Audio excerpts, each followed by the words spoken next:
The Happiness Paradox. The happiness paradox is the puzzling truth that the more intensely we chase happiness, the more it tends to elude us, while those who don't pursue it directly often find it unexpectedly along the way. At first glance, it seems logical to seek happiness. After all, it's what most people say they want, to be happy. But here's where the paradox sets in. When happiness becomes the primary goal, a fixed destination we obsess over reaching, it begins to slip through our fingers. The act of chasing it creates a kind of pressure, an ongoing comparison between what is and what we think should be. We focus so much on being happy that we become hyper-aware of every moment we aren't, and that awareness amplifies dissatisfaction. This is similar to trying to fall asleep. The more you think, "I need to fall asleep now," the more restless you become. In the same way, thinking, "I must be happy," often makes you feel more acutely that you're not. Constantly evaluating your emotional state, measuring it against some idealized version of joy or fulfillment, can breed anxiety, disappointment, and even despair. Ironically, happiness is most often found not by seeking it, but by engaging fully in life itself.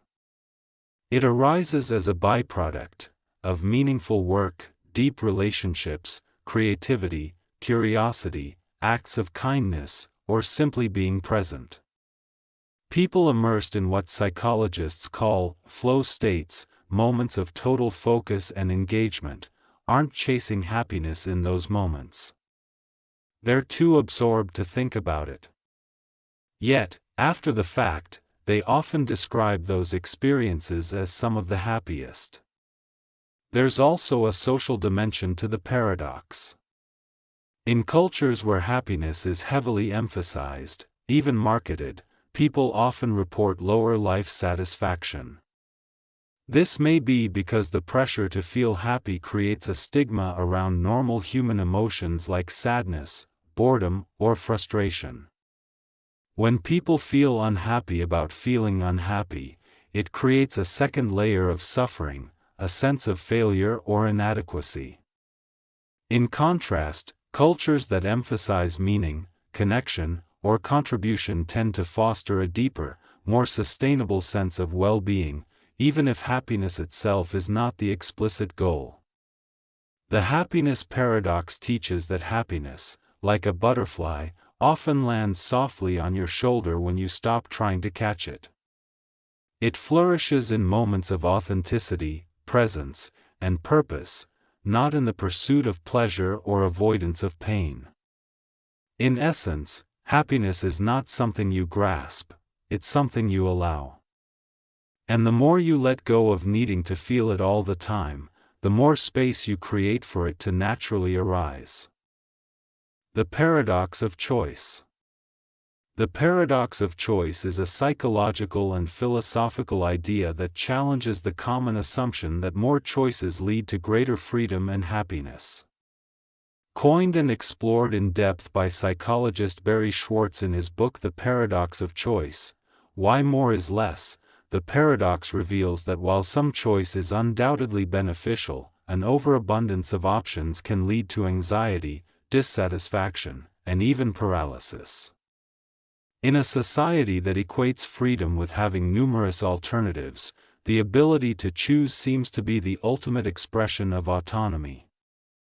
From consumer goods to career paths to lifestyle decisions, modern individuals are presented with an overwhelming array of options. At first glance, this abundance appears to empower people to tailor their lives to their exact preferences. However, the paradox emerges when the sheer volume of possibilities leads not to satisfaction, but to stress. One of the key mechanisms behind this paradox is the burden of decision-making. With more choices, people feel a greater responsibility to make the right one. The fear of missing out on a potentially better option can result in decision paralysis, where individuals delay or avoid making a choice altogether. Even after a decision is made, the mind often replays what-if scenarios, questioning whether a different choice might have yielded a better outcome. This leads to regret and self-blame, particularly in cultures that place personal responsibility for happiness on the individual.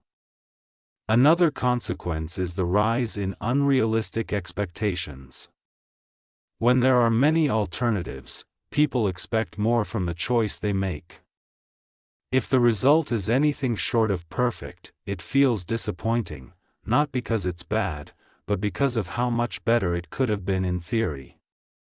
This constant comparison to imagined alternatives diminishes satisfaction with the actual outcome. The paradox is especially evident in consumer behavior.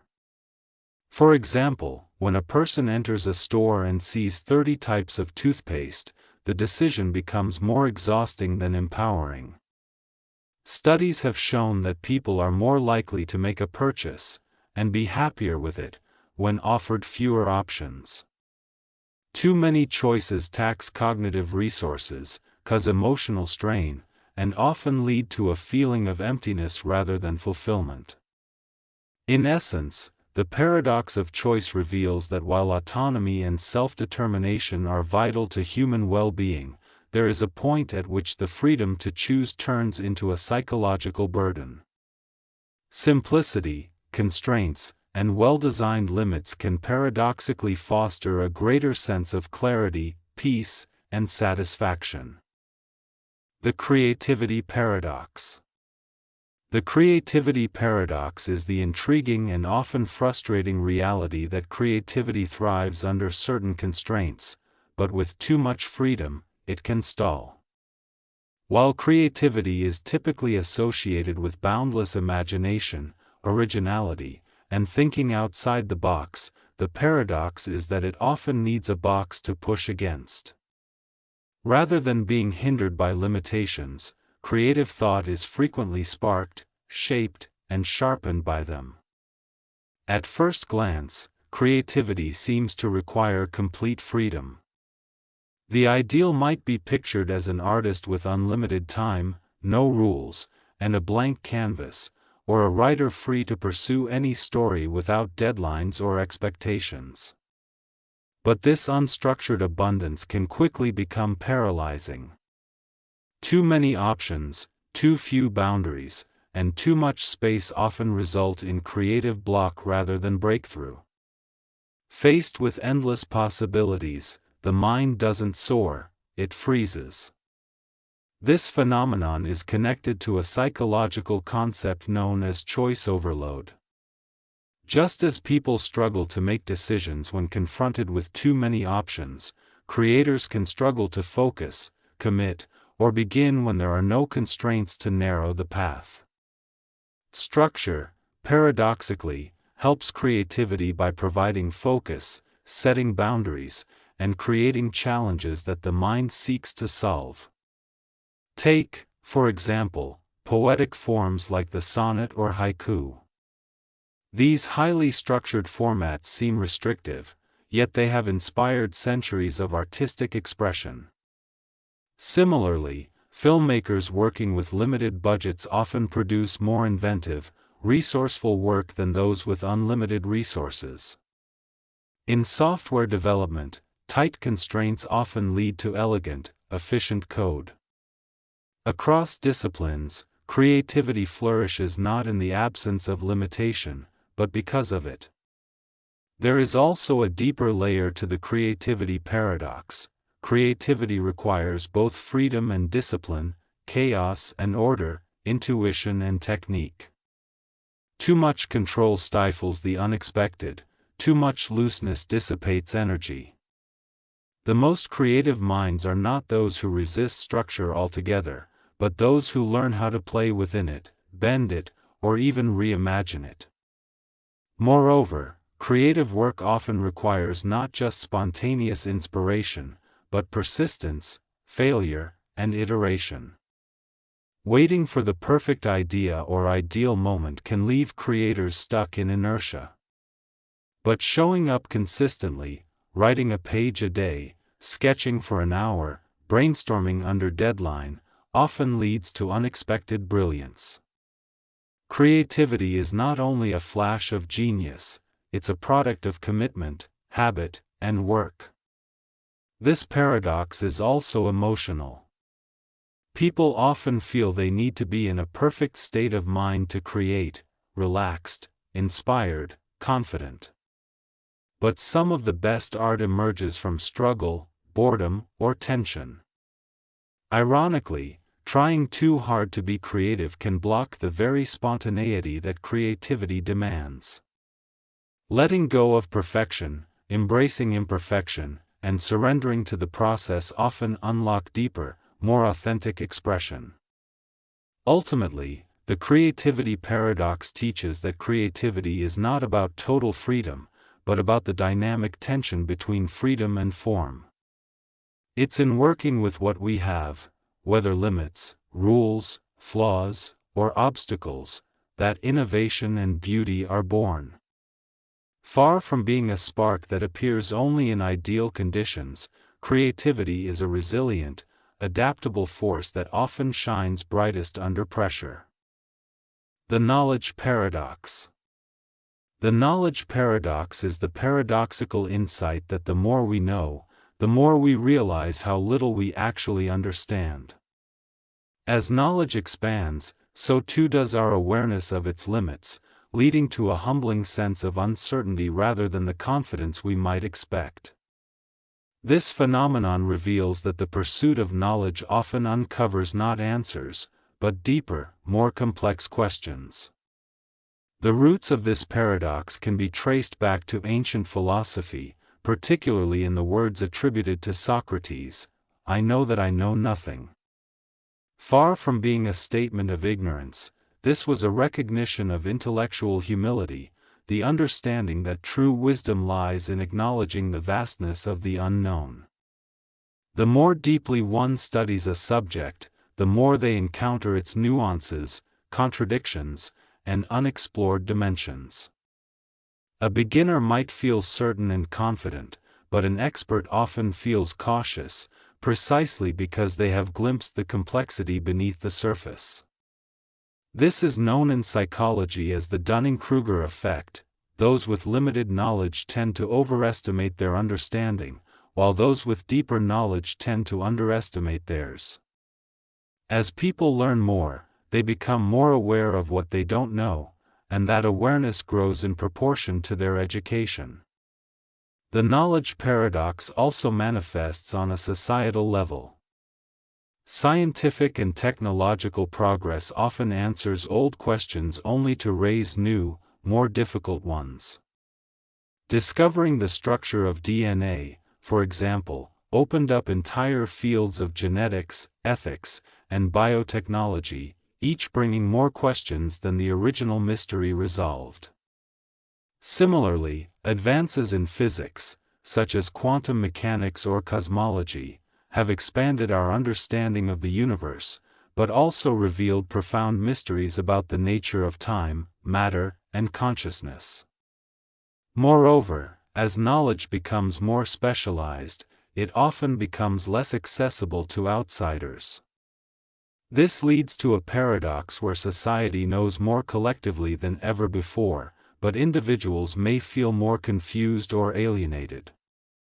In an age of information overload, the ability to filter, interpret, and contextualize knowledge becomes more valuable than knowledge itself. There is also a philosophical layer to the knowledge paradox. The closer we get to ultimate truths, the more we encounter the limitations of human reason and language. Some questions, about consciousness, existence, morality, or the infinite, may never yield definitive answers. In this sense, knowledge does not resolve mystery, it deepens it. The pursuit of understanding becomes a journey not toward mastery, but toward ever greater wonder. Ultimately, the knowledge paradox invites us to approach learning not as a way to conquer the unknown, but as a means of living more wisely within it. It reminds us that humility, curiosity, and the willingness to revise our beliefs are marks not of ignorance, but of genuine intelligence. In acknowledging the limits of what we know, we open the door to deeper insight, and perhaps, to wisdom. The Productivity Paradox. The productivity paradox refers to the counterintuitive situation where increases in productivity, whether through technological advancements, efficiency strategies, or workplace optimizations, do not always lead to proportional gains in output, economic growth, or well-being. Instead, these improvements can sometimes result in stagnation, overload, or even decline in overall effectiveness and satisfaction. Historically, the term emerged prominently during the 1980s and 1990s when economist Robert Solow famously remarked, "You can see the computer age everywhere but in the productivity statistics." Despite major investments in information technology, companies and economies were not experiencing the expected leaps in productivity. This contradiction puzzled researchers. Why wasn't innovation automatically translating into measurable gains? One explanation is that technology creates as many complexities as it solves. New tools often require learning curves, cultural adaptation, and structural changes within organizations. Email and smartphones, for example, have made communication instant and ubiquitous, but also overwhelming and constant. People spend more time managing notifications, switching tasks, or responding to non-urgent messages, reducing their ability to engage in deep, focused work. Thus, even as tasks become technically easier, cognitive overload reduces the quality and efficiency of human effort. Another layer of the paradox involves diminishing returns.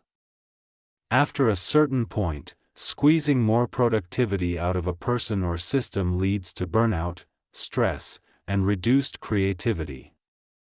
When individuals are pressured to be constantly on, they may appear busy without being truly effective.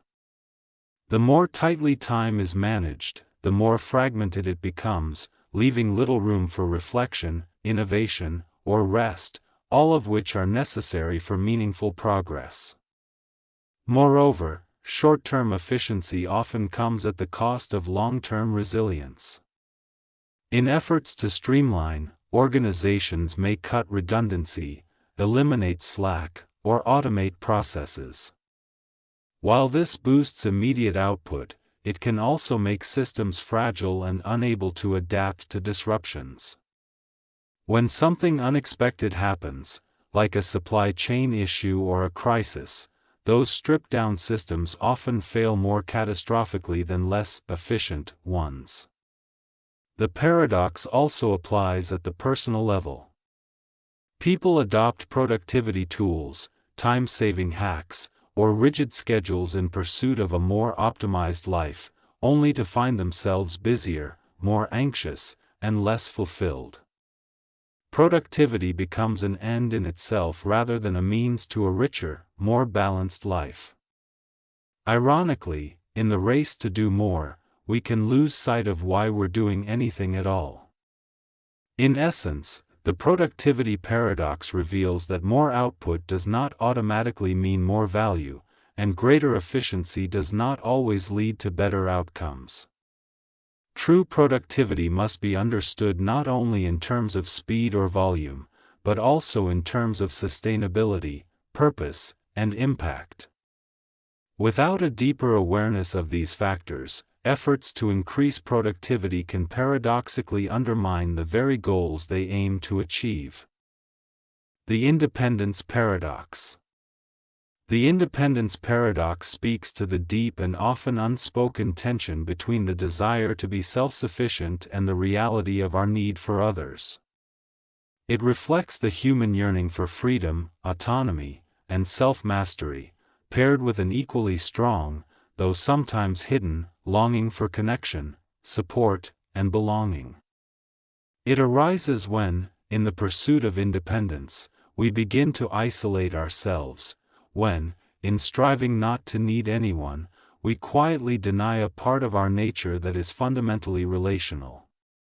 Modern culture often celebrates independence as a mark of strength.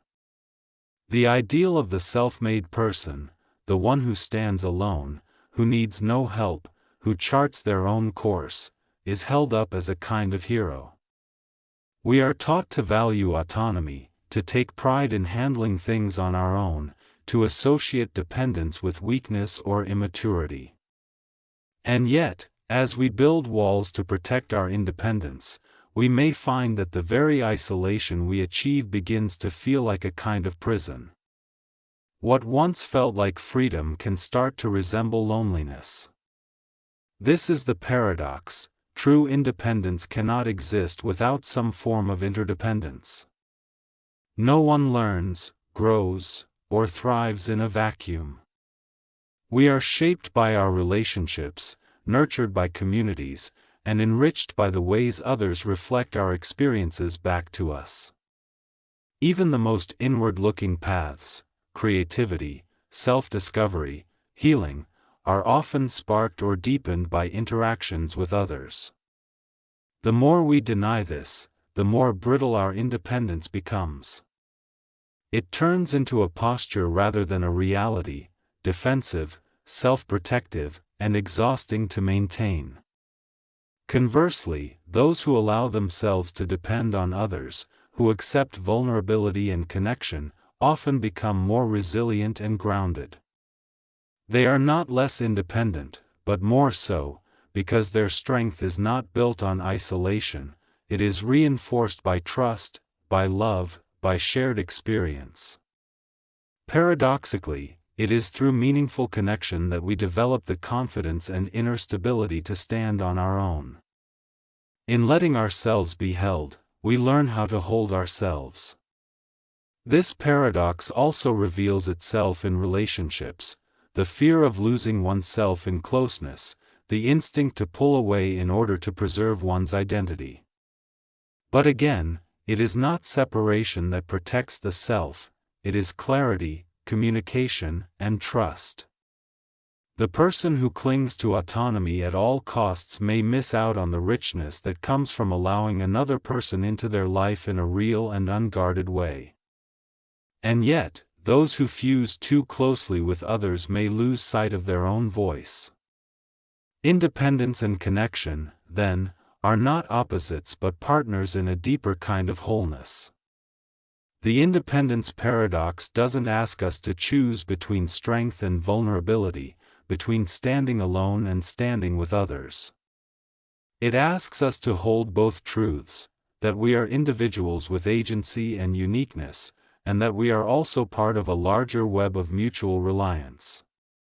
It calls for a redefinition of independence, not as isolation, but as the ability to know who we are while remaining open to others. Not as refusing help, but as knowing when to ask for it. Not as denying our needs, but as owning them without shame. In this light, independence is not about distancing ourselves from others, but about cultivating the inner resources to engage with others freely and authentically. The paradox teaches that the strongest people are not those who need nothing, but those who have learned how to need wisely, without fear, without apology, and without losing themselves in the process. The learning paradox.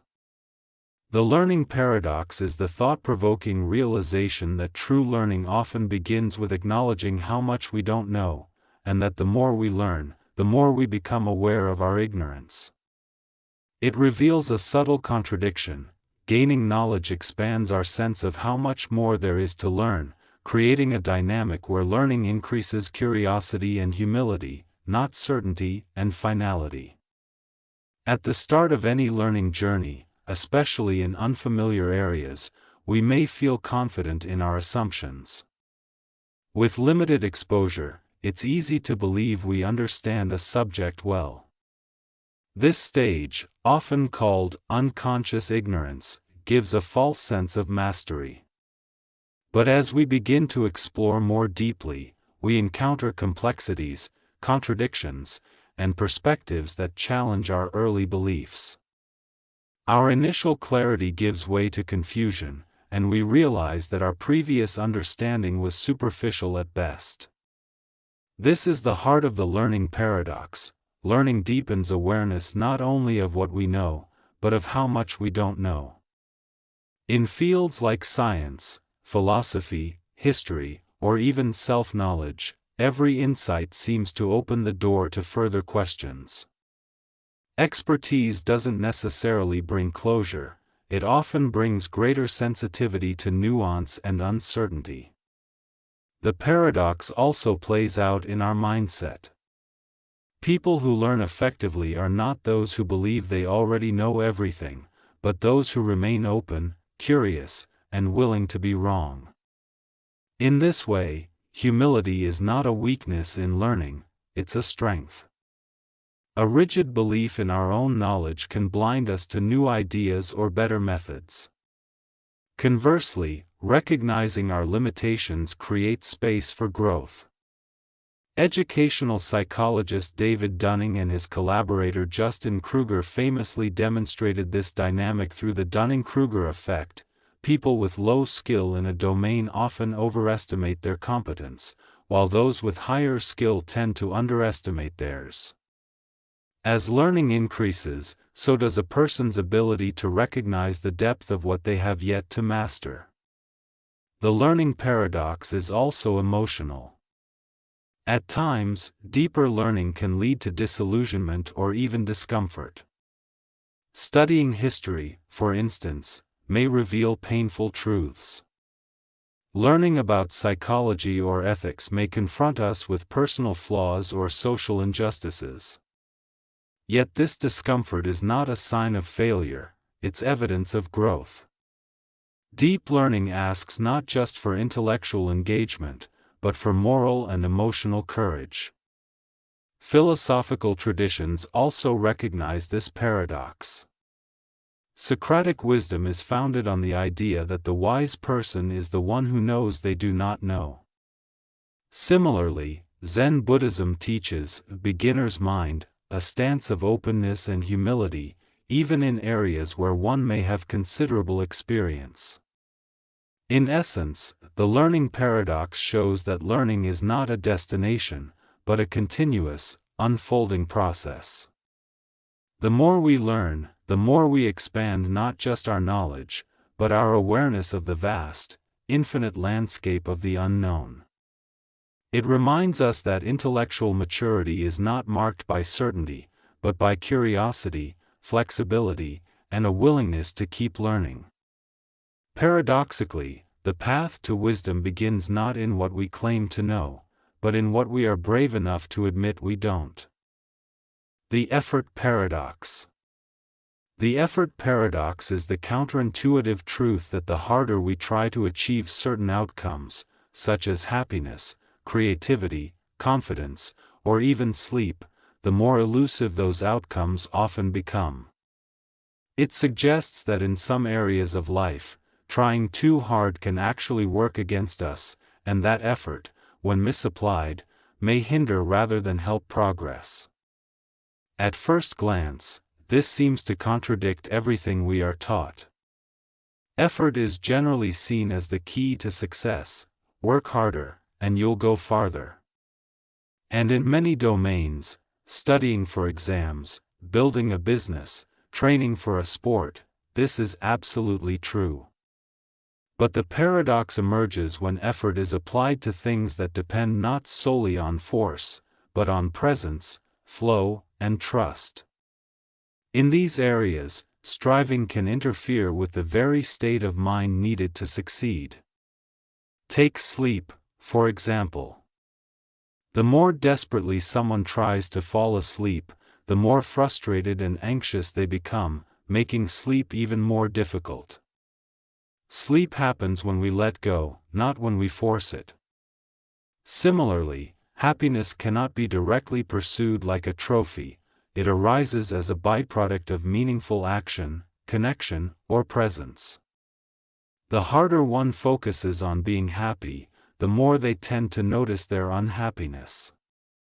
In the realm of creativity, the paradox is equally clear. When we try to force inspiration by sitting down and demanding a brilliant idea, we often find ourselves blocked. Creativity tends to flourish not under pressure, but in moments of play, rest, or open-ended exploration. Likewise, confidence cannot be willed into existence through sheer effort. It grows from experience, preparation, and gradual exposure, not from forcing oneself to feel confident on command. The effort paradox also reveals a deeper psychological truth. Effort can signal to the mind that something is difficult, unnatural, or uncertain. When we overexert or overthink, we send ourselves the message that success is far away, which can increase anxiety and reduce performance. This is why athletes often speak of being in the zone or entering a state of flow, where performance is highest not because they're trying harder, but because they're completely immersed and unself-conscious. This paradox is echoed in Eastern philosophies, especially Taoism, which emphasizes the principle of wu-wei, effortless action, or flowing with the natural order rather than struggling against it. The idea is not to avoid effort altogether, but to apply it wisely, in alignment with circumstances, and to know when to act and when to yield. That said, the effort paradox is not a call for laziness or passivity. It's about understanding that not all effort is equal. Some goals require persistence and grit, others require surrender, patience, or subtlety. Mastery involves knowing when to push forward and when to ease off. Just as tightening your grip too much can cause you to drop something delicate, applying excessive force in the wrong way can undermine your goals. In the end, the effort paradox teaches us that success, growth, and well-being aren't always achieved by doing more, they often come from doing differently. Sometimes, the most effective effort is letting go of effort itself. The strength paradox. The strength paradox is a profound and counterintuitive idea. True strength often reveals itself not in displays of power, dominance, or control, but in restraint, vulnerability, and gentleness. In other words, the strongest people are often those who don't need to prove their strength. At a surface level, strength is commonly associated with physical prowess, assertiveness, and the ability to dominate a situation or overcome obstacles. Culturally, we admire figures who can take charge, win battles, or lead with confidence. However, the paradox emerges when we examine the deeper, quieter expressions of strength, the ones that require more inner power than brute force or loud declarations. For example, it takes greater strength to walk away from a fight than to throw the first punch. Restraint in the face of provocation shows self-mastery. Anyone can lash out in anger, but it requires deep inner discipline to stay calm and composed under pressure. Similarly, asking for help, an act that might appear weak, actually demands courage, honesty, and the strength to admit one's limitations. Another layer of this paradox lies in vulnerability. While vulnerability is often seen as a sign of weakness, it actually requires immense inner fortitude to be emotionally open, to express fear, sadness, or love without guarantees. It's far easier to build emotional walls and pretend not to care than to live authentically. The paradox is that only those strong enough to face their own fears can afford to be vulnerable. In leadership, too, the paradox plays out. A truly strong leader doesn't micromanage, intimidate, or demand blind loyalty. They empower others, admit their mistakes, and seek counsel. Their strength is not derived from dominating others but from lifting them up. In contrast, those who constantly assert their power often do so out of insecurity, a desperate need to appear strong because they fear being seen as weak. The strength paradox also applies to perseverance. Sometimes, continuing to fight is easy, it's what we've always done. But walking away from something that no longer serves us, ending a toxic relationship, or changing direction in life can be far harder. Letting go can require more strength than holding on. Ultimately, the strength paradox reminds us that strength isn't always loud, visible, or aggressive. It often resides in subtle, quiet acts of courage, in forgiveness rather than revenge, in empathy rather than dominance, in silence rather than shouting. It challenges the conventional view of power and urges us to redefine what it means to be truly strong.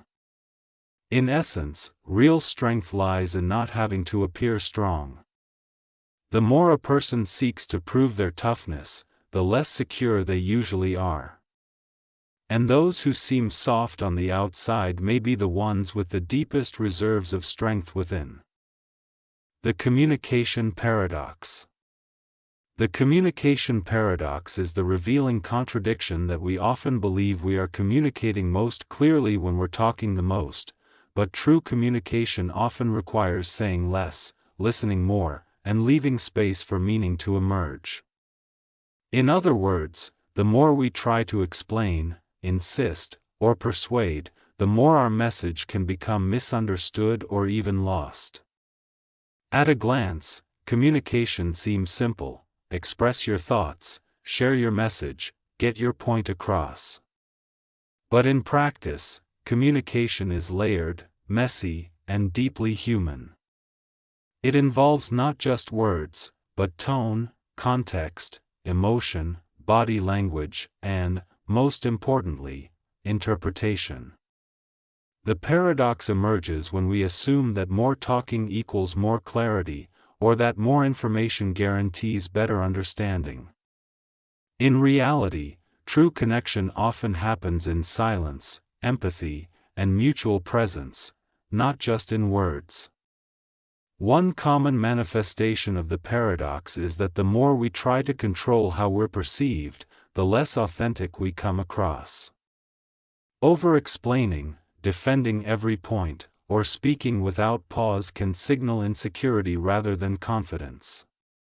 On the other hand, someone who communicates with calm, concise clarity, and who listens deeply, often comes across as more trustworthy and persuasive.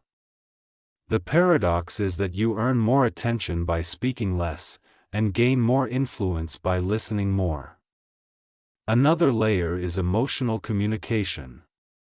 When people are upset, trying to rationalize or fix the situation with too many words can backfire. Offering space, validation, and simply being there often says far more than an elaborate speech. In this way, silence, when intentional and empathetic, can be more powerful than any spoken message. Even in digital communication, the paradox holds. Overloading an email, a post, or a conversation with excessive information often leads to confusion, not clarity. A few well-chosen words, delivered at the right time, can resonate more deeply than paragraphs of explanation. The more we flood a message with detail, the more likely we are to dilute its core. There's also the tendency to confuse talking with communicating. Many people speak, but few truly communicate, because they are not listening, not adapting, and not attuned to how the message is being received. True communication is two-way, not one-directional.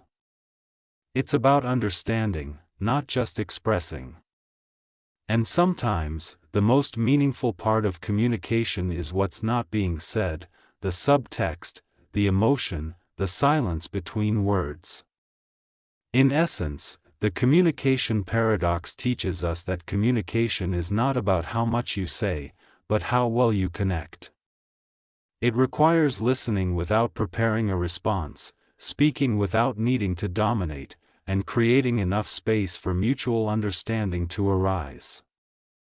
Paradoxically, when we stop trying so hard to be heard and start trying more sincerely to understand, we are finally heard the most. The confidence paradox. The confidence paradox is the ironic truth that genuine confidence often comes not from certainty or perfection, but from embracing uncertainty, vulnerability, and imperfection. The more someone tries to appear confident, by suppressing doubt, faking certainty, or avoiding failure, the more fragile that confidence tends to become. In contrast, the people who are truly confident are often those who are most willing to admit what they don't know, take risks, and be seen as fallible. At first glance, confidence appears to be about projecting strength, speaking boldly, acting decisively, standing tall. It's often mistaken for bravado or fearlessness. But these outer signs can be misleading. What looks like confidence on the surface is sometimes just insecurity in disguise. A person who always has to be right, who dominates conversations, or who never asks for help may not be confident at all. They may be terrified of being seen as weak or inadequate. This is the heart of the paradox. True confidence is not the absence of doubt, but the ability to move forward in spite of it. It's not about never failing, but about not being destroyed by failure. Confident people don't need to prove they're always right, they're secure enough to be wrong, to learn, and to grow. Interestingly, confidence doesn't precede action, it often follows it. Many people wait to feel confident before trying something new, but the paradox is that confidence is built by doing the thing you fear, not by waiting for the fear to vanish. Action builds evidence. With each attempt, whether successful or not, you gather proof that you're capable of showing up, adapting, and persisting. Confidence, then, is less a state of mind and more a side effect of experience. There's also a social dimension to this paradox. People tend to trust and connect more deeply with those who are willing to be authentic, admit mistakes, or say, "I don't know." These expressions of vulnerability signal emotional security and maturity. Ironically, revealing our weaknesses can make us seem stronger, because it shows we're not afraid to be real.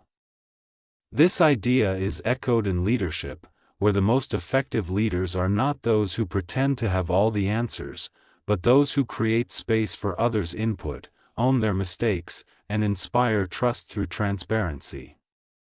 They don't rely on rigid control to feel powerful, they trust in their own ability to adapt and lead through uncertainty. The confidence paradox also touches on deeper psychological and philosophical ideas. The more someone attaches their self-worth to external validation, the more unstable their confidence becomes. But when confidence is rooted internally, in values, resilience, and self-respect, it no longer depends on constant approval. In this way, confidence grows when we stop trying to be enough in others' eyes, and start practicing self-acceptance. In short, the confidence paradox reminds us that confidence is not a fixed trait or a loud performance. It's a quiet inner trust that's forged by facing fears, being honest about limitations, and staying engaged with life even when we're uncertain. The paradox is that by letting go of the need to look confident, we start to feel it, for real. The freedom paradox. The freedom paradox is the thought-provoking realization that the pursuit of absolute freedom, the unrestricted ability to do anything we want, can ultimately lead to its opposite, chaos, entrapment, or a loss of meaningful freedom altogether. This paradox reveals that true freedom is not found in limitless choice or the absence of constraint, but often in structure, responsibility, and self-discipline. At first glance, freedom seems like the highest and most unquestionable good. To be free is to be autonomous, to live on one's own terms, to be unbound by external control. Yet the paradox emerges when the idea of total freedom is pushed to its extremes. Without boundaries, commitments, or ethical considerations, freedom can quickly degenerate into disorder. When everyone does what they please without regard for others, social harmony breaks down, and the strong dominate the weak. In such a world, freedom for one becomes oppression for another. This dilemma is evident in political philosophy. For instance, Thomas Hobbes argued that without some form of governing authority, a social contract, life would be solitary, poor, nasty, brutish, and short. Ironically, giving up certain freedoms, such as the right to harm others, enables greater freedom overall by creating a stable, cooperative society. Similarly, Jean-Jacques Rousseau observed that individuals must be forced to be free by laws that reflect the general will, suggesting that some limitations are essential for true liberty.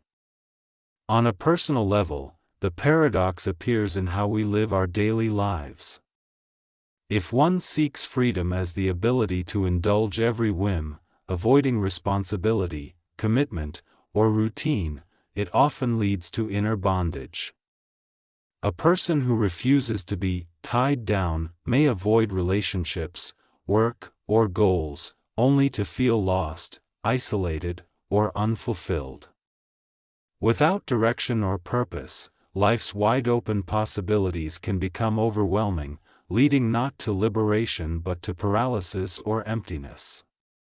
In contrast, those who voluntarily accept responsibilities, raising a child, building a career, mastering a craft, often discover a deeper, more meaningful kind of freedom, the freedom to become fully themselves.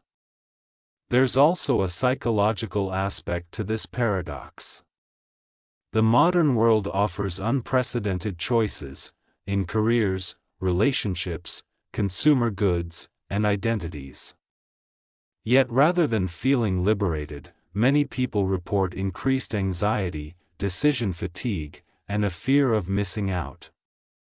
This is a core insight of the paradox of choice, which intersects with the freedom paradox. Too much freedom, without guiding values or constraints, can actually feel oppressive. Spiritual and philosophical traditions also echo this idea. Existentialist thinkers like Sartre acknowledged that while we are condemned to be free, this freedom brings with it the heavy burden of responsibility. Meanwhile, Stoic philosophy teaches that true freedom is not found in controlling the external world, but in mastering our inner responses. In this view, freedom is less about doing whatever we want, and more about aligning our will with wisdom and virtue.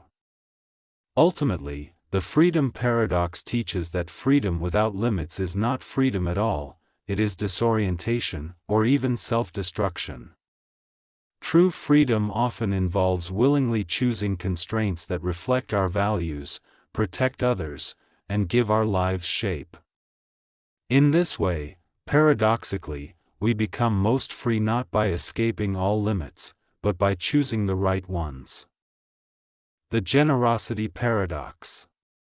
The generosity paradox is the surprising truth that the more we give to others, whether in time, resources, care, or attention, the more we tend to receive in return, not necessarily in material ways, but in meaning, connection, and even well-being. In contrast to the common assumption that giving depletes us, this paradox shows that true generosity often enriches the giver as much as, or more than, the receiver. At first glance, generosity appears to be a loss. When we give something away, our money, our time, our energy, we have less of it for ourselves. Conventional logic tells us to protect, conserve, and secure what we have before offering anything to others. This self-protective instinct is rooted in survival. If we give too much, we might fall behind or be taken advantage of. But real-world experience, and a growing body of psychological and social research, tells a different story. Generous people often report greater happiness, lower stress, and deeper relationships. They tend to live longer, feel more fulfilled, and have a stronger sense of purpose. Giving, it turns out, isn't just good for others, it's transformative for the giver. Why is this? Because generosity aligns with something fundamental in our nature, the drive for connection and contribution. We are not isolated individuals, we are social beings wired for empathy and cooperation. When we give, freely, without expectation, we reinforce the idea that we are part of something larger than ourselves. This sense of connection nourishes our sense of identity and belonging in profound ways. The generosity paradox also plays out in unexpected places. In business, for example, companies and leaders who give, by investing in people, sharing credit, or offering value without immediate return, often earn greater trust, loyalty, and long-term success. In education, teachers who give more attention and patience often see their students flourish. In relationships, generosity creates a foundation of goodwill and mutual respect, strengthening the bond over time. Yet this paradox also warns us about the illusion of scarcity, the belief that if we give too much, we'll be left with nothing. It invites us to examine our motives and our fears. True generosity doesn't mean giving indiscriminately or depleting ourselves to the point of burnout. It means giving from a place of abundance, trust, and love, not from guilt, obligation, or manipulation. There's a spiritual layer to this paradox as well. In nearly every major tradition, the act of giving is seen as sacred, not just because it helps others, but because it frees the giver from ego, attachment, and fear. By loosening our grip on what we think we must possess, we paradoxically become more open, free, and joyful. We gain through letting go. Importantly, generosity can take many forms, it's not just about money. Sometimes the most powerful gifts are intangible: listening without judgment, forgiving someone who hurt you, mentoring without expecting repayment, or simply showing up for someone in need. These acts cost little, yet they yield immense human value. Ultimately, the generosity paradox reminds us that life is not a zero-sum game.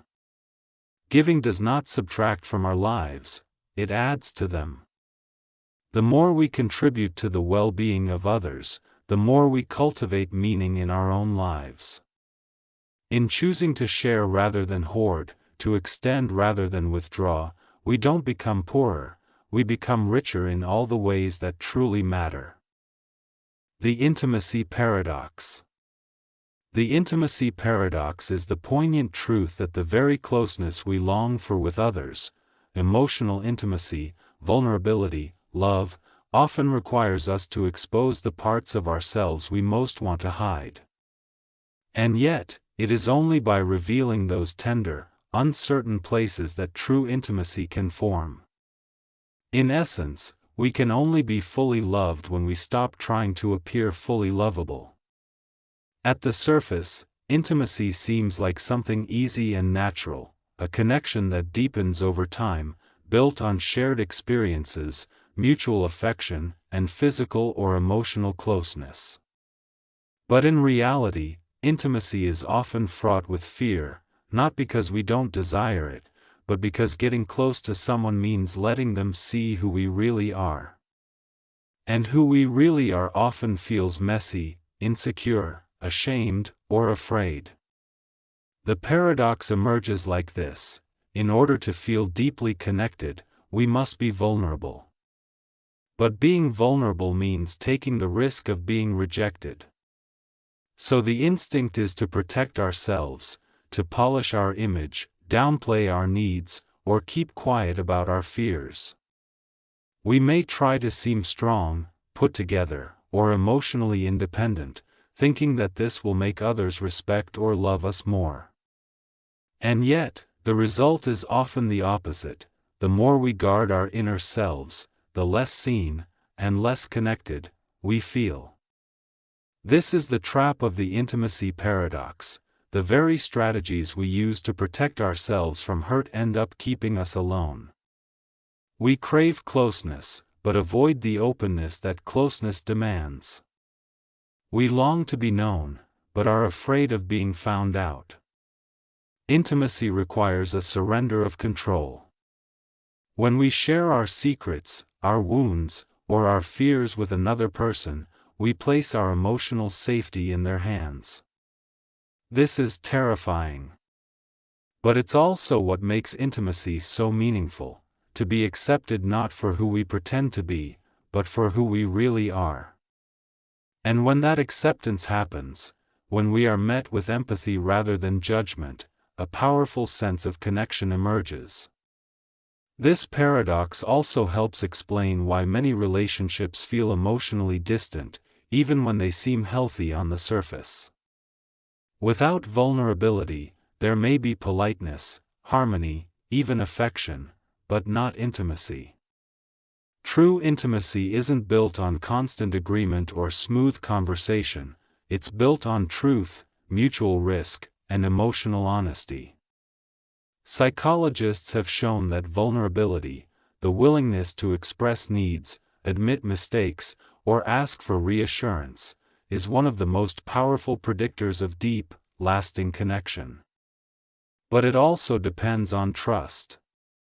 The paradox is not an argument for blind exposure, but for earned vulnerability, knowing when and with whom to open up, and slowly building a space where emotional safety can thrive. In physical intimacy, the paradox plays out as well. Physical closeness without emotional openness can feel empty, while emotional openness can make even simple touch deeply meaningful.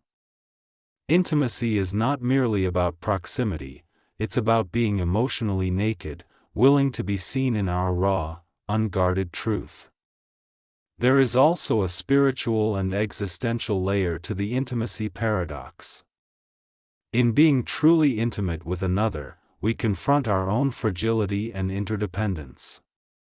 We are reminded that we are not invulnerable, not fully self-contained. This can be unsettling, but it is also profoundly humanizing. Intimacy reminds us that we are not alone in our fears, flaws, or longings. Ultimately, the intimacy paradox teaches that if we want to feel deeply connected, we must stop trying to appear perfect. Intimacy is not about impressing someone, it's about being real with them.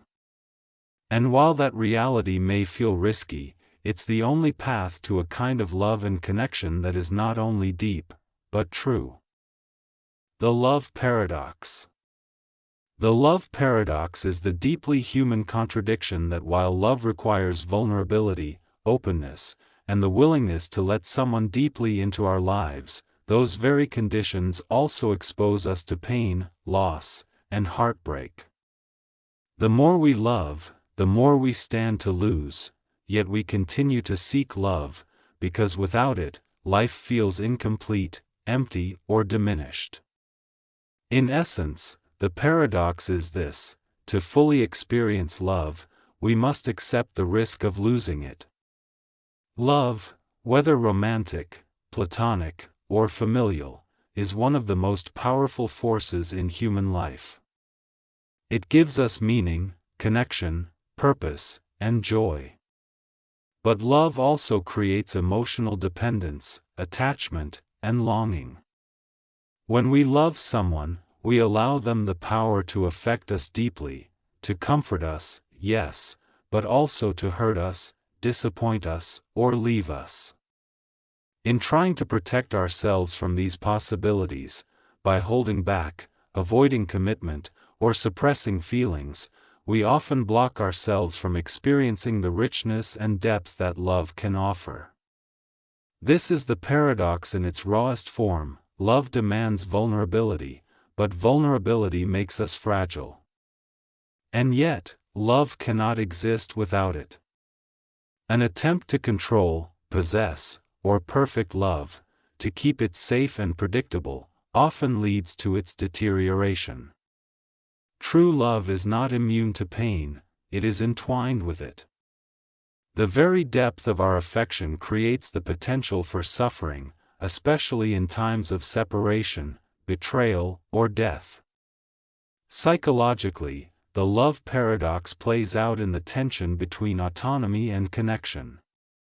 Humans crave both independence and intimacy, but deep love often requires us to compromise, to merge lives, to give up some control. In loving others, we expand our sense of self to include another person, so much so that their joys and sorrows become our own. This merging is beautiful, but it also means that love can become a source of vulnerability and inner turmoil when things go wrong.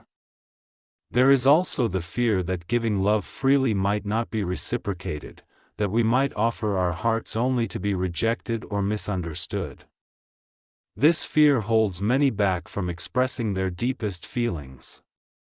And yet, the paradox persists: unless we risk love, we forfeit the possibility of truly receiving it. Philosophically and spiritually, the love paradox appears across traditions. Buddhist thought, for instance, teaches the importance of detached attachment, to love fully without clinging or attempting to control.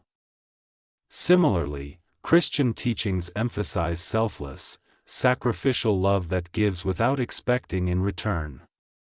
These ideas acknowledge that love's truest form often involves letting go of ego, of fear, of expectations. Ultimately, the love paradox reveals that love is both the source of our greatest joy and our deepest pain, but that it is precisely this depth, this risk, that makes love meaningful. The possibility of loss gives love its urgency and beauty. To love is to open ourselves, to another person, to uncertainty, to transformation, and in doing so, we don't weaken ourselves, we become more human. The courage to love, despite the cost, is not a flaw in the human condition, it is its finest expression. The patience paradox. The patience paradox is the counterintuitive truth that the more patient you are, the faster things tend to progress, while the more you rush, the more likely you are to encounter delays, setbacks, or failure. At its core, patience is often seen as passive, waiting quietly for something to happen. But in reality, true patience is an active form of strength, involving emotional control, long-term vision, and deep trust in the process. The paradox lies in the surprising fact that those who exercise patience often reach their goals more efficiently than those who try to force outcomes. In personal development, for example, progress is rarely linear. Whether you're learning a skill, healing from emotional pain, or building confidence, forcing rapid change usually backfires. Frustration, burnout, and discouragement follow when expectations outpace reality. But those who are patient, who show up consistently, accept setbacks, and allow time for growth, often move ahead with more stability and resilience. Ironically, accepting slowness can make the journey faster. In relationships, the paradox shows up when people try to rush connection, affection, or trust. Pushing too hard can cause others to pull away. But when you're patient, allowing others the space to open up at their own pace, bonds tend to deepen more naturally and last longer. Patience creates safety, and safety creates closeness. In business or creative pursuits, the same logic applies. Entrepreneurs who try to scale too quickly often overlook foundational issues that lead to collapse later. Artists who try to force inspiration can find themselves blocked. But when time is honored, when pacing, process, and organic development are respected, better results tend to follow. Patience, paradoxically, accelerates quality outcomes. There's also a psychological dimension to this paradox. Impatience stems from a desire to control, to escape discomfort, or to prove something. It often leads to rushed decisions, errors, and regret. Patience, by contrast, requires tolerance of uncertainty and a mature awareness that not all things can, or should, happen immediately. That mindset not only leads to wiser choices, but also reduces stress and increases focus. And with better focus, results come more swiftly. Perhaps the most striking example of the patience paradox is in nature itself. A tree does not rush its growth, it follows seasons, sinks deep roots, and grows slowly. Yet it becomes massive, resilient, and enduring. In contrast, weeds grow fast and die fast. What lasts takes time. And giving time its place often gives us more in return. In essence, the patience paradox teaches that patience is not the absence of action, but the right kind of action, grounded, steady, and wisely timed. The more you're willing to wait without forcing, the more life tends to move in your favor. And the less you chase immediate gratification, the more lasting fulfillment tends to find you. The Selfishness Paradox.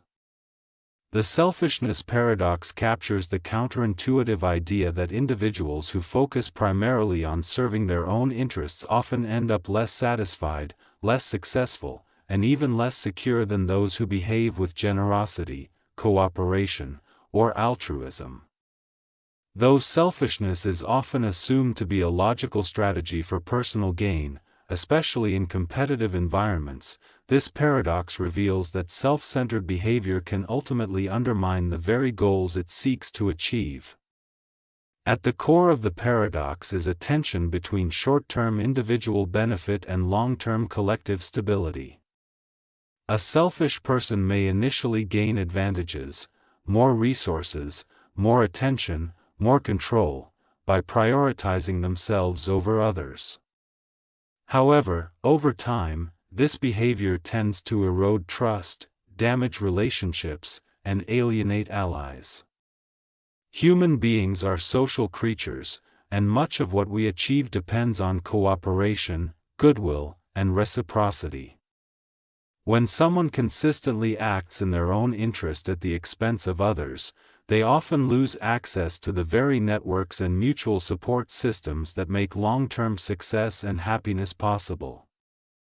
Psychologically, the paradox also plays out in the inner experience of the selfish person.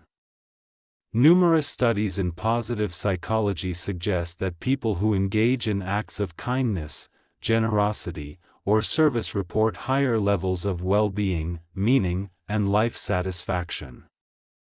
In contrast, those who focus mainly on fulfilling their own desires often experience emptiness, loneliness, and a lack of purpose. The pursuit of personal pleasure or advantage, when disconnected from relationships or broader values, frequently fails to bring lasting fulfillment. The selfishness paradox is evident in economic and evolutionary contexts as well. In game theory, for example, the famous prisoner's dilemma shows that when both players act selfishly, both suffer worse outcomes than if they had cooperated. Over the long term, selfish strategies often lose to those built on trust and collaboration. Similarly, in evolutionary biology, while competition plays a role in survival, many species, including humans, thrive due to cooperative behaviors like sharing, signaling trust, and nurturing offspring. Even in business and leadership, this paradox is visible. Leaders who hoard power or credit may initially appear strong or effective, but they typically create toxic environments, stifle innovation, and foster resentment. In contrast, leaders who empower others, share success, and lead with empathy tend to build more loyal, creative, and resilient teams, and, paradoxically, achieve greater personal recognition and impact in the long run. Ultimately, the selfishness paradox challenges the assumption that putting oneself first is always the smartest or most rewarding strategy. While a degree of self-interest is natural and necessary, excessive selfishness often backfires, creating outcomes that are worse not only for others, but also for the selfish person themselves. By contributing to others, forming genuine connections, and engaging in shared purpose, individuals often find that their own needs are better met, not by taking, but by giving. The Simplicity Paradox. The simplicity paradox is the intriguing and often overlooked idea that simplicity is harder to achieve than complexity, and yet, when simplicity is finally reached, it often holds more depth, power, and elegance than complexity ever could. At first glance, simplicity seems like it should be easy. After all, reducing things, cutting away the excess, and focusing on the essentials sound like a straightforward process. But in reality, achieving true simplicity, whether in thought, design, communication, or lifestyle, requires an extraordinary amount of insight, effort, and discipline. The paradox lies in the fact that simplicity is not the starting point, it is often the end result of mastering complexity. In writing, for instance, it's far easier to be verbose than concise. Anyone can fill a page with words, but it takes clarity of thought and skill to express something profound in a single sentence. As Blaise Pascal famously wrote, "I would have written a shorter letter, but I did not have the time." Simplicity, in this case, demands more time, not less. The same applies in science, technology, and art.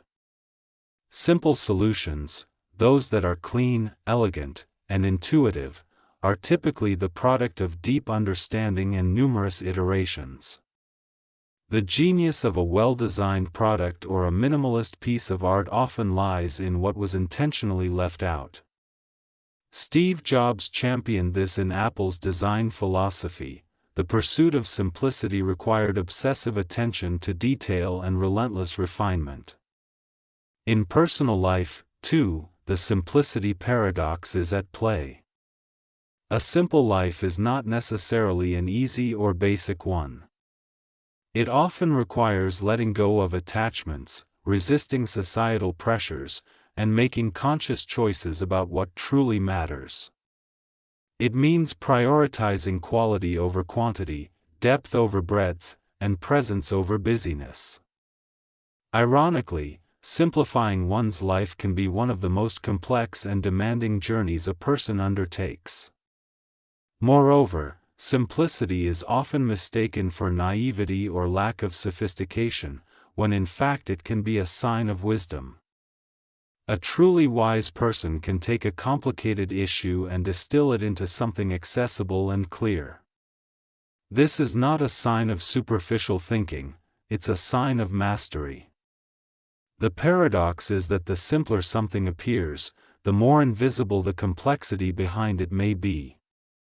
In essence, the simplicity paradox teaches us that simplicity is not the absence of complexity, but the result of successfully navigating it. It is the clarity that comes after confusion, the structure that arises from chaos, and the elegance that is born from depth.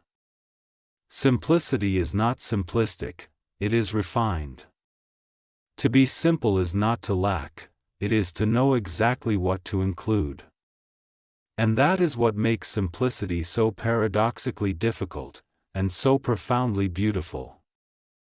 The Success Paradox. The success paradox is the intriguing realization that the pursuit of success, while often seen as the key to happiness and fulfillment, can ironically lead to stress, emptiness, or even a loss of the very meaning we were striving for. It reveals a central contradiction: the harder we chase success as an external goal, the more likely we are to feel unfulfilled when we reach it. From a young age, society conditions us to equate success with achievement, good grades, high income, prestigious titles, admiration, and material wealth. We build our lives around reaching certain milestones, believing that once we get there, we will finally feel complete. But when we arrive at the job promotion, the award, the financial goal, we are often surprised to find that the emotional payoff is fleeting. After the moment of triumph passes, a new question arises: now what? This is the essence of the success paradox. External success doesn't necessarily translate to internal satisfaction.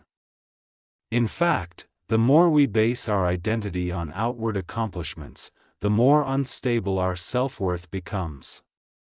We become trapped in a cycle of chasing the next goal, driven not by genuine passion or purpose, but by fear of falling behind or not being enough. Psychologically, this paradox is tied to the hedonic treadmill, the human tendency to quickly return to a baseline level of happiness after major successes. A new car, a big promotion, or public recognition may feel exciting at first, but we soon adapt to it and resume craving something more. Thus, success, when treated as an endpoint, becomes a moving target, one we can never quite catch. Moreover, in the pursuit of success, we may sacrifice the very things that make life rich and meaningful: health, relationships, curiosity, and joy. People may work tirelessly to achieve professional greatness, only to feel isolated or burned out. Others may tailor their lives to impress others, not realizing until too late that they've lost touch with what truly matters to them. Ironically, in trying to win at life, we may end up losing ourselves. The success paradox also touches on the idea that true success is often a byproduct, not a goal. People who achieve the deepest, most lasting forms of success, creative fulfillment, contribution, wisdom, are usually those who weren't chasing success for its own sake. They were driven by curiosity, love of the craft, service to others, or a meaningful mission. When we pursue excellence, authenticity, or impact, success may follow, but when we pursue success for its own sake, we often find only restlessness. This paradox is also spiritual and philosophical. Many traditions warn against the illusion of worldly success. Buddhism teaches that attachment leads to suffering. Stoicism emphasizes internal virtue over external validation. Even modern thinkers recognize that fulfillment comes not from accumulating more, but from living in alignment with deeper values. Ultimately, the success paradox teaches that success is not something to chase, but something to redefine. When we shift our focus from what looks impressive to what feels meaningful, when we measure success not by how high we climb, but by how fully we live, then we begin to escape the paradox. The greatest success, it turns out, may be learning how to live a life that doesn't depend on success at all. The success-failure paradox. The success-failure paradox is the striking reality that the path to success is often paved with failure, and that those most afraid to fail are often the least likely to succeed. Even more paradoxically, chasing success too obsessively can increase the chances of failure, while learning from failure can lead to deeper, more sustainable success. On the surface, success and failure appear to be opposites. One is celebrated, the other avoided. Culturally, success is equated with achievement, recognition, and reward, while failure is associated with loss, embarrassment, and weakness.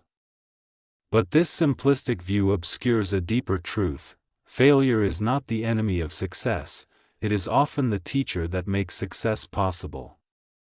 Most people who achieve anything meaningful, inventors, entrepreneurs, artists, athletes, have failed many times, often publicly and painfully. The difference is that they didn't stop. They didn't interpret failure as a verdict on their worth or potential, but rather as information. Each failure revealed what didn't work, refined their vision, strengthened their resilience, and prepared them for what would work later. Here lies the paradox: to succeed, you must be willing to fail.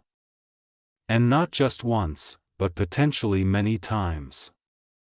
Avoiding failure at all costs often means avoiding challenge, risk, and growth, which leads to mediocrity or stagnation. Playing it safe may prevent you from failing dramatically, but it also prevents you from succeeding meaningfully.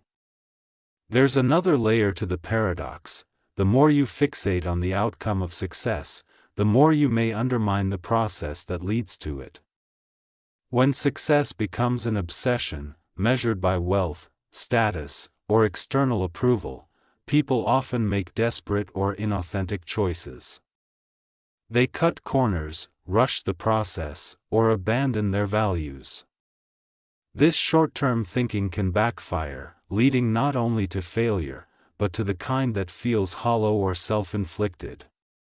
In contrast, those who focus not just on the outcome of success but on the craft, the process, or the mission tend to thrive over time. They embrace failure as a stepping stone, not a dead end. Their success is often deeper and more enduring because it was earned through adaptation and learning, not just ambition or luck. Perhaps the most powerful twist in the success-failure paradox is this: what looks like failure in the short term often turns out to be success in disguise. Losing a job might lead to a better career. A rejected manuscript might evolve into a best-selling book. A failed business might teach lessons that lead to the next big idea. But none of this can happen unless failure is faced, not feared. In essence, the success-failure paradox reminds us that failure is not the opposite of success, it is part of it. The fear of failing keeps many people from ever starting, but those who dare to fail, and keep going, are the ones who eventually redefine what success even means. The time paradox. The time paradox is the profound and universal contradiction that the more we try to control time, the more it seems to slip away, yet when we surrender to the present moment, we often feel as though we have more of it. At the surface, time appears linear and objective, measured in seconds, minutes, hours, and days. But psychologically and experientially, time is deeply subjective. It stretches and shrinks depending on what we're doing, how we feel, and where our attention lies. The paradox emerges when we realize that our obsession with saving time often leads to feeling more rushed, while slowing down can actually make life feel fuller, richer, and longer. In modern life, we're constantly chasing time. We schedule, optimize, multitask, and automate in order to do more in less time. Yet despite our tools and technologies, we often end up feeling busier, more stressed, and less present. This is the illusion of efficiency: the faster we try to move, the more time seems to vanish. A life lived in constant acceleration rarely feels satisfying, it feels like it's slipping by unnoticed. Conversely, when we allow ourselves to be fully in the moment, whether we're absorbed in conversation, walking in nature, creating something, or even just being still, time seems to slow down. These are the moments that linger in memory and shape our sense of a life well lived. Ironically, by not rushing, we seem to gain time, or at least, we feel it more deeply. There's also a deeper emotional layer to the time paradox. We often live caught between regret over the past and anxiety about the future, rarely inhabiting the present. The more we dwell on time lost or fear time running out, the less we engage with what's actually in front of us. And yet, it's only in the present, the now, that time is real, accessible, and alive. Trying to hold on to time pulls us out of it.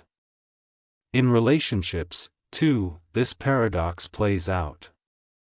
We rush through time with loved ones, thinking there will always be more of it. But real connection requires slowing down, being fully there. It's often not the amount of time spent with someone, but the quality of that time, that defines a bond. And quality time can't be forced or faked, it requires presence. Perhaps the most poignant aspect of the time paradox is this: time is both our most finite resource and the one we treat as endlessly renewable, until it's not. We save money, protect our health, safeguard our possessions, but we often waste our time, only realizing its value when it's nearly gone. And yet, those who live with awareness of time's limits tend to cherish it more fully, making deliberate choices that expand their experience of it. In essence, the time paradox teaches us that time isn't something we own or manage, it's something we inhabit. We don't gain more time by doing more things. We gain it by being more present in what we're doing. And in that presence, time doesn't just pass, it unfolds, expands, and enriches us. The trust paradox. The trust paradox is the seemingly contradictory truth that while trust is inherently risky and exposes us to the possibility of betrayal or disappointment, it is also essential for meaningful relationships, cooperation, and stability. The paradox lies in the fact that to build trust, which provides safety, intimacy, and strength, we must first be willing to become vulnerable, which feels unsafe. Trust is the foundation of all human connection. Whether in friendships, romantic partnerships, workplaces, or societies, nothing truly functions without it. And yet, trusting someone always involves a leap of faith. It means allowing another person the opportunity to harm us emotionally, financially, or socially, with no guarantees they won't. The instinct for self-protection makes us wary, cautious, and hesitant. But if we wait for absolute certainty before we trust, we may end up never trusting at all. Here is the paradox in action: the only way to experience the security and benefits of trust is to risk the insecurity of giving it first. Waiting for others to prove themselves entirely safe before extending trust can stall relationships, isolate us, and prevent collaboration. On the other hand, taking the risk to trust often inspires trustworthy behavior in others. People tend to live up to the faith that is placed in them, meaning that trust, once extended, often creates the very reliability we hope to find. This dynamic plays out across all levels of human life. In love, the deepest connections come not when we protect ourselves behind walls, but when we share openly flaws, hopes, fears, despite the risk of being hurt. In business, teams that operate with mutual trust are more innovative, productive, and resilient. In society, trust in institutions, laws, and fellow citizens makes cooperation possible. But if trust is broken or withheld too long, suspicion and fragmentation follow. Psychologically, the trust paradox is also about control. We may try to protect ourselves from betrayal by micromanaging others, setting strict conditions, or withholding openness. Yet, the more we try to control people, the less they feel trusted, and the more likely they are to pull away or act defensively. Thus, the effort to avoid the pain of broken trust can end up creating the very disconnection we fear. Philosophically and ethically, trust represents a kind of moral generosity. It says, "I choose to believe in your better self." While not blind or naive, healthy trust accepts risk as a cost of living meaningfully with others. Of course, trust must be balanced with discernment and built over time, especially after it has been broken. But even then, the path to healing requires the same paradoxical courage, to trust again, even if imperfectly. Ultimately, the trust paradox reminds us that the most important things in life, love, connection, loyalty, cooperation, cannot exist without risk.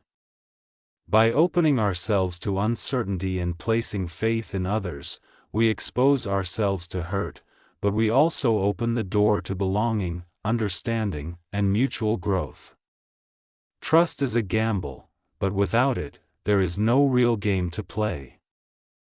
The Friendship Paradox. The friendship paradox is a quiet, counterintuitive truth hiding in the fabric of our social lives, and it reveals itself through the surprising lens of mathematics. It goes like this: on average, your friends have more friends than you do. At first, this sounds impossible or insulting, as if it implies you're somehow less connected or less popular. But the paradox is not a statement about any one person's value, it's a statistical observation that emerges from the way networks, like those of friendship, are structured. To understand it, imagine a social network as a web of people and their connections. Some individuals are highly connected, extroverts, community leaders, influencers, while others have smaller circles. These highly connected individuals are more likely to show up in other people's friend lists simply because they have more friends. So when you look at your own friends, you're more likely to be seeing those highly connected people than the ones who are less connected. It's not that your friends are inherently more sociable than you, it's that people with more connections are more statistically visible across the network. They're overrepresented. This is the paradox: you may feel average or even well-connected, and yet still find that most of the people you know seem more connected than you.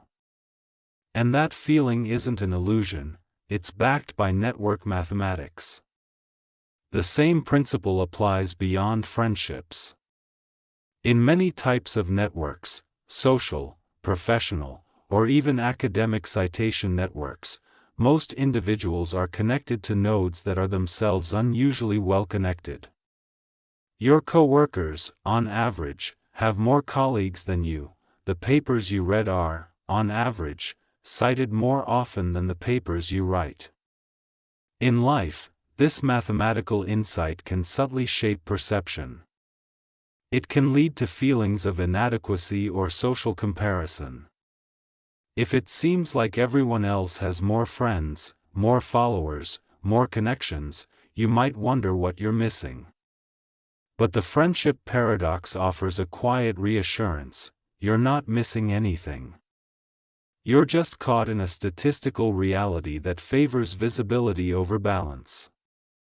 The people who are more connected are simply more likely to appear in your circle, not because you are less, but because they are more numerous in the landscape of connections. It's a reminder that what we perceive in our social environments is not always a reliable reflection of reality. The friendship paradox teaches us to be cautious with comparisons. It shows us that the feeling of being surrounded by people who seem more connected or more in the loop is not necessarily a sign that we are out of place, but a mathematical consequence of how social networks behave. In this way, the paradox is more than just a curiosity of math, it's a lesson in perspective. It invites us to question our assumptions about belonging, popularity, and self-worth.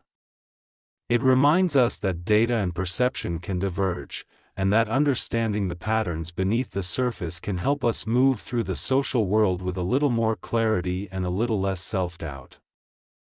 The attention paradox. The attention paradox is the counterintuitive phenomenon that in an age of limitless information and constant connectivity, our ability to focus and think deeply is rapidly diminishing. The more stimuli we have competing for our attention, the harder it becomes to pay attention at all. In other words, the abundance of attention-seeking content results in a scarcity of meaningful attention. This paradox is most evident in the digital era. Never before has the world been more saturated with alerts, updates, news, entertainment, and advertising. On the surface, this seems empowering. We have access to vast knowledge, global conversations, and countless opportunities for stimulation. But as we give our attention to more and more things, often switching between tasks, screens, and platforms, we find that our attention becomes fragmented. The more we divide it, the less effective it becomes. The attention paradox reveals a key truth: attention is a finite resource. Unlike energy or money, attention cannot be stored or regenerated instantly. Every moment we give to one thing is a moment we can't give to another.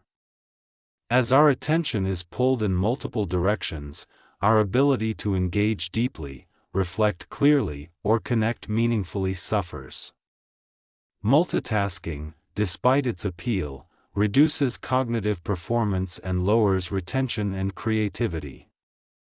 Paradoxically, the effort to stay on top of everything causes us to absorb very little of anything. Moreover, the digital economy is built on the commodification of attention. Social media platforms, streaming services, and apps are designed to capture and hold attention through algorithms that exploit psychological triggers like novelty, outrage, or validation. The more these platforms succeed, the more they exhaust our capacity to focus on what we actually care about. In chasing constant stimulation, we often feel mentally scattered, emotionally depleted, and less in control of our own time. The paradox deepens on a personal and social level. The more we seek attention, through likes, followers, or visibility, the more we can lose touch with authenticity. People begin to shape their identities for algorithms, performing rather than living, chasing attention instead of connection. And yet, despite being constantly surrounded by information and people, many report feeling more lonely, anxious, or disconnected than ever before. Philosophers and mindfulness teachers have long emphasized the importance of directing attention with intention. What we attend to shapes our thoughts, our emotions, and ultimately, our reality. To attend to something is to give it meaning. In that sense, attention is not just a cognitive function, it is a moral and spiritual act. When we give our full attention to another person, a task, or a quiet moment, we affirm its value and allow it to shape us. Ultimately, the attention paradox teaches that in a world overflowing with demands for our focus, true clarity and fulfillment come from choosing less, not more. By narrowing our field of attention to what is meaningful, we reclaim agency over our minds and our lives. In giving attention deliberately, we begin to live deliberately. The control paradox.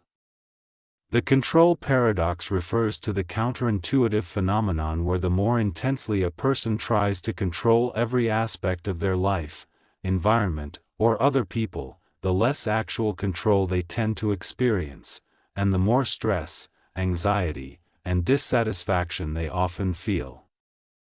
Although the desire for control is a fundamental human instinct, this paradox suggests that excessive or rigid efforts to impose order can lead to chaos, resistance, or emotional burnout. At its core, the paradox reveals a truth about the limits of human power. Not everything can be controlled, and trying to do so often leads to frustration. Life is full of unpredictability, weather changes, people's moods, unexpected events, health issues, or economic shifts. While some degree of planning and structure helps us function and feel secure, attempting to micromanage every variable sets us up for a constant battle against uncertainty. Psychologically, control provides a sense of safety and agency. It helps individuals feel capable and reduces anxiety, up to a point. But when the need for control becomes excessive, it crosses into perfectionism, rigidity, and fear of failure. People who feel they must dictate every outcome or anticipate every risk often become paralyzed by the pressure to get things just right. Ironically, this leads to poorer performance, decreased flexibility, and reduced resilience when things inevitably go off script. This paradox also plays out in relationships. When someone tries to control others, dictating their choices, behaviors, or emotions, they often trigger resistance, resentment, or rebellion. What begins as a desire to protect or manage a situation can lead to conflict, mistrust, or emotional distance. Attempts to control love, loyalty, or affection often produce the opposite, detachment or defiance. True influence, paradoxically, often comes from letting go and fostering trust, rather than exerting pressure.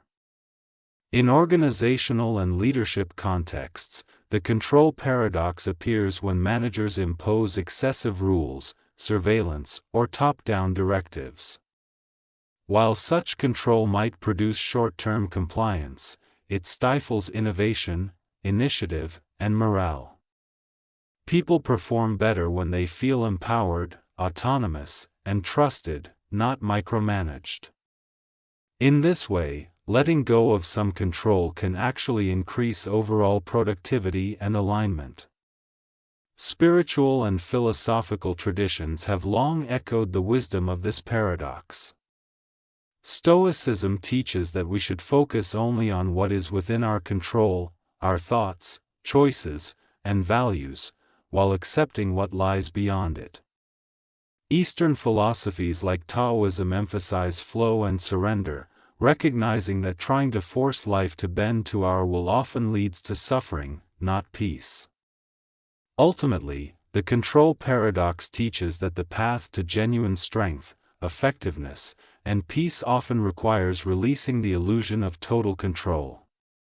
By accepting uncertainty, being flexible in our responses, and focusing on influence rather than domination, we often find that life becomes more manageable, relationships more authentic, and our inner world more calm. In letting go, paradoxically, we gain a deeper, more sustainable kind of control. The fear paradox. The fear paradox refers to the seemingly contradictory reality that the more we fear something and attempt to avoid or suppress it, the more power it tends to gain over us. Rather than keeping us safe, excessive or unexamined fear can imprison us, limiting our choices, shrinking our world, and often bringing about the very outcomes we sought to avoid. In other words, the effort to protect ourselves from fear often ends up amplifying it. At its root, fear is a necessary and adaptive emotion. It alerts us to danger, helps us survive, and prompts caution in the face of risk. However, the paradox arises when fear moves beyond immediate threats and becomes a habitual lens through which we interpret the world. When we treat fear as something to flee from at all costs, when we avoid difficult conversations, challenging goals, or unfamiliar experiences, we reinforce the belief that these things are truly dangerous, even when they are not. This creates a cycle of avoidance, where fear grows stronger through our very efforts to escape it. Psychologically, This dynamic is often seen in anxiety disorders, where individuals begin to fear the feeling of fear itself. A panic attack, for instance, may not arise from an actual danger, but from the fear that one might have a panic attack. This self-reinforcing loop leads to hypervigilance, reduced confidence, and increased suffering. By trying to eliminate fear completely, we ironically become more controlled by it. The fear paradox also operates in social and personal development. People who fear failure may avoid taking risks or trying new things, but this avoidance stunts growth and leads to regret. Those who fear rejection might hold back from authentic relationships, which increases loneliness, the very thing they hope to prevent. The avoidance of emotional vulnerability, discomfort, or challenge often leads to a narrowed life, lacking in joy, depth, and meaning. In confronting this paradox, many psychological and philosophical traditions suggest that the healthiest response to fear is not repression, but acceptance and courage. Exposure therapy, for instance, helps people gradually face their fears until those fears lose their power. In a similar way, courage is not the absence of fear but the decision to act in spite of it. It is through this willingness to engage with fear, to walk toward the thing we dread rather than run from it, that fear begins to loosen its grip. Existential thinkers also highlight how fear, especially fear of mortality or meaninglessness, can be a gateway to profound personal insight. By acknowledging and facing our deepest fears, we are often pushed to live more authentically and intentionally. In this way, fear becomes not a weakness to suppress, but a teacher to respect. Ultimately, the fear paradox reveals that trying to eliminate fear often makes us more fearful, while facing it with openness and courage allows us to reclaim our freedom. We grow not by running from fear, but by moving through it, and discovering that we are stronger and more capable than we thought. The growth paradox. The growth paradox is the counterintuitive truth that meaningful personal growth often feels like regression, discomfort, or failure in the moment it is happening. Though we long for growth, to become wiser, stronger, more capable, the actual experience of growing is frequently marked by uncertainty, pain, and loss. We grow the most when life feels hardest, not easiest. This paradox begins with a simple contradiction. While the outcome of growth is positive, the process is often deeply uncomfortable. Whether it's emotional growth, intellectual development, or spiritual maturity, the path forward usually requires shedding old beliefs, confronting painful truths, or moving through unfamiliar territory. Yet because these moments feel destabilizing, we sometimes mistake them as signs that we're doing something wrong, when in fact, they're signals that we're evolving. True growth often involves unlearning before new learning can take root. For example, someone who has always avoided conflict might begin setting boundaries in relationships. In doing so, they may feel guilty, awkward, or even selfish, not because they're regressing, but because they're disrupting an old, limiting pattern. Similarly, learning a new skill can feel like failure at first. Our confidence drops, our mistakes multiply, and our limitations become glaringly visible. But it is through this very friction that new abilities are forged. Psychologically, this is supported by the concept of the learning curve. Progress doesn't happen in a straight, upward line.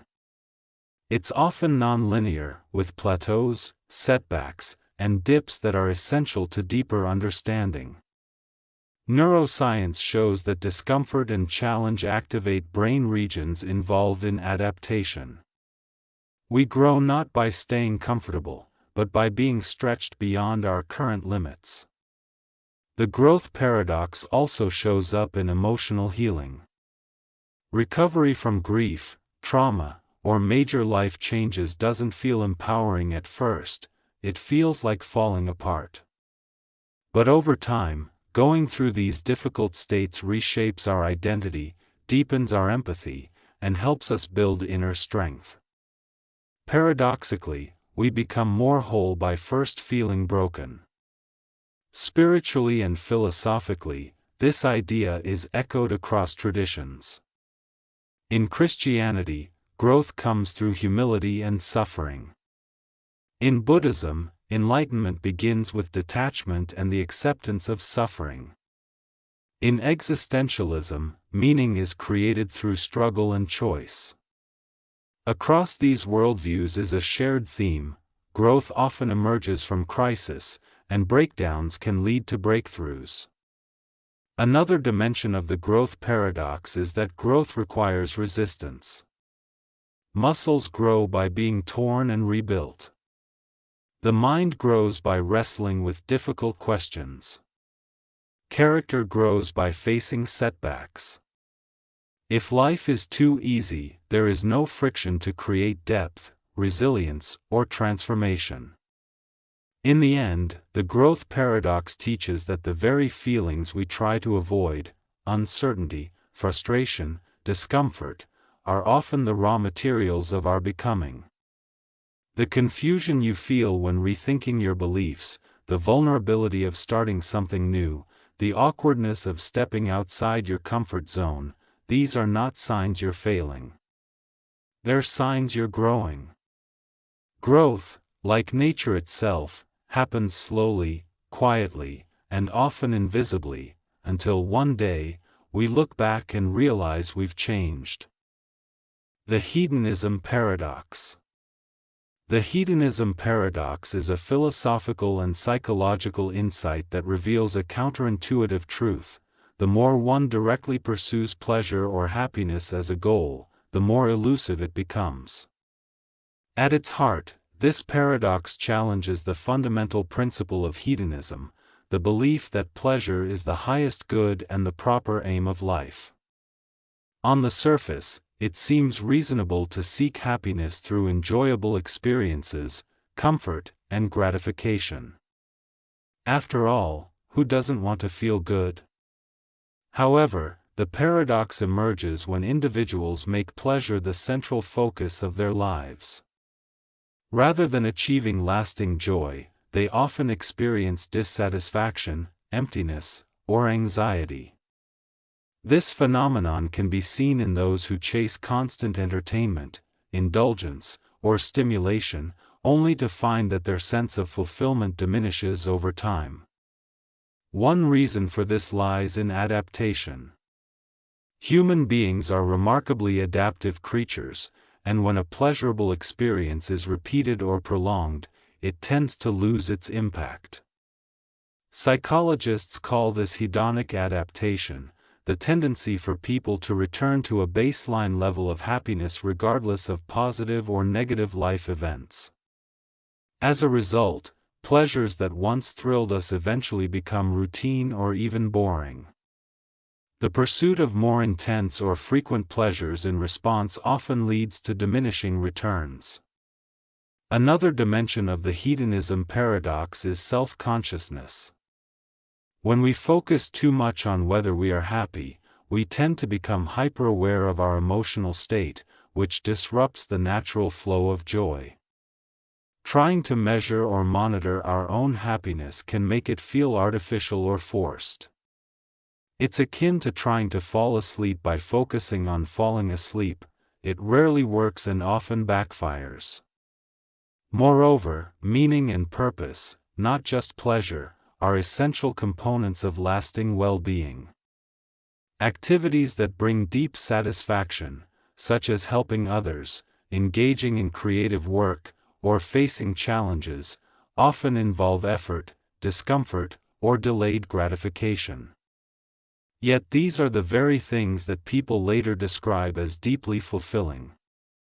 Paradoxically, by aiming beyond happiness, toward growth, contribution, or connection, individuals often find that happiness comes as a byproduct. This insight is echoed in philosophical traditions from Stoicism to existentialism, and even in modern positive psychology. For instance, Viktor Frankl, a Holocaust survivor and psychiatrist, argued that happiness cannot be pursued directly, it must ensue as an unintended consequence of dedicating oneself to a purpose greater than oneself. In essence, the hedonism paradox teaches that the path to genuine happiness does not lie in chasing pleasure for its own sake. Rather, happiness often arises when we forget ourselves in meaningful activity, relationships, or service. It is when we stop obsessing over being happy that we most often find ourselves genuinely content. The identity paradox. The identity paradox is the profound and often unsettling realization that while we seek a stable, consistent sense of self, an enduring identity that tells us who we are, our true nature is fluid, multifaceted, and constantly evolving. The more we try to rigidly define ourselves, the more we risk becoming trapped in outdated or limited versions of who we once were. In contrast, embracing change and uncertainty can feel like a loss of identity, even though it may be the truest expression of our personal growth. At its core, the paradox arises from a deep human need for coherence and continuity. We construct identities to make sense of our experiences, our roles, and our place in the world. These identities give life direction and meaning. We say, I am a teacher, I am shy, I am a mother, I am a believer, and through these labels we establish both social belonging and self-understanding. But while these identities offer clarity, they can also become mental cages, limiting who we believe we can become. The paradox deepens when life changes, through aging, trauma, success, loss, or self-discovery. A person who clings too tightly to an old identity may feel disoriented or threatened when reality no longer matches the story they've been telling themselves. The once proud athlete who can no longer compete, the devoted parent whose children have grown, or the professional whose career no longer brings meaning all confront this paradox. The very identity that once grounded them now feels confining or obsolete. Yet the alternative, to remain open and undefined, can feel equally unsettling. Fluidity can resemble groundlessness. When we let go of fixed identities, we might fear we'll become nothing at all. But this fear overlooks a deeper truth: identity is not a fixed destination but a continuous process, more like a river than a stone. We are not who we were 5 years ago, nor who we will be 5 years from now, and that is not a sign of failure but of growth. Psychologically, the identity paradox also manifests in how we curate our self-image. In trying to present a consistent persona to others, on social media, in relationships, or in professional settings, we may sacrifice authenticity. But suppressing parts of ourselves to stay consistent can lead to inner conflict, imposter syndrome, or emotional stagnation. Ironically, the more effort we spend on maintaining an identity, the further we may drift from who we really are in the moment. Philosophically, traditions such as Buddhism and existentialism both address this paradox. Buddhism teaches that the self is an illusion, a temporary aggregation of thoughts, sensations, and experiences with no permanent core. To cling to identity is to suffer. Similarly, existential thinkers argue that we are not born with fixed essences but must constantly create ourselves through choices. Thus, freedom is found not in discovering who we are, but in becoming who we choose to be.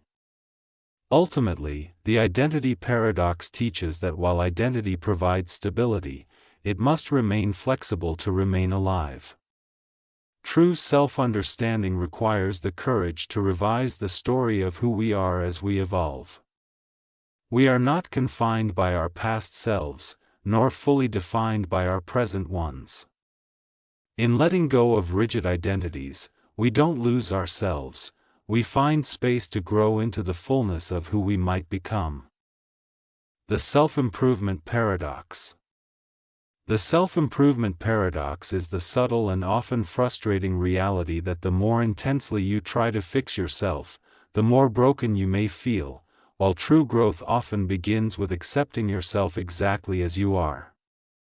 At the heart of self-improvement is a desire to become better, to develop healthier habits, gain more knowledge, strengthen our mindset, or enhance our lives in some tangible way. On the surface, this pursuit appears healthy, even noble. But the paradox arises when self-improvement becomes rooted in the belief that you are not enough as you are, and that your worth depends on constantly becoming better. When this mindset takes hold, self-help can become self-harm in disguise. Every new book, course, habit tracker, or productivity tool may offer temporary hope, but also reinforce the idea that something is fundamentally wrong with you. This creates a never-ending cycle of striving and self-criticism. You're always chasing a future version of yourself that's somehow more worthy, more lovable, more complete, and yet never quite arriving. In this way, the pursuit of self-improvement can lead to perpetual dissatisfaction, burnout, and even anxiety. The harder you try to become a better version of yourself, the more you notice your flaws. The more you notice your flaws, the more you feel like you're failing. Growth becomes a treadmill rather than a journey, always moving, never arriving. Paradoxically, real and lasting self-improvement often begins with self-acceptance. When you stop trying to fix yourself and instead begin to understand yourself, your fears, your patterns, your wounds, you create the conditions for authentic change. Acceptance doesn't mean giving up or becoming complacent.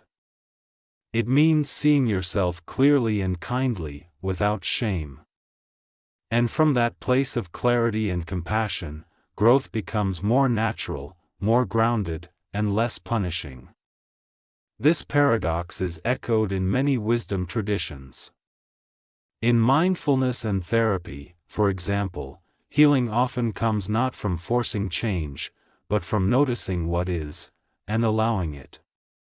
In relationships, people are more likely to evolve when they feel accepted, not when they feel criticized or pressured. The same is true within ourselves. Another layer of the paradox is that you already possess many of the qualities you seek: strength, resilience, kindness, worthiness, but they may be obscured by your relentless pursuit of more. Letting go of the need to constantly improve doesn't mean you'll stop growing, it means you'll grow in healthier, more sustainable ways. Growth, when not driven by self-rejection, becomes rooted in joy, curiosity, and alignment, not fear. In essence, the self-improvement paradox teaches us that you don't have to be better to be worthy of love, peace, or happiness. You just have to be more yourself. And once you accept that truth, the most meaningful improvements often unfold on their own, not as a way to become enough, but as an expression of the fact that you already are.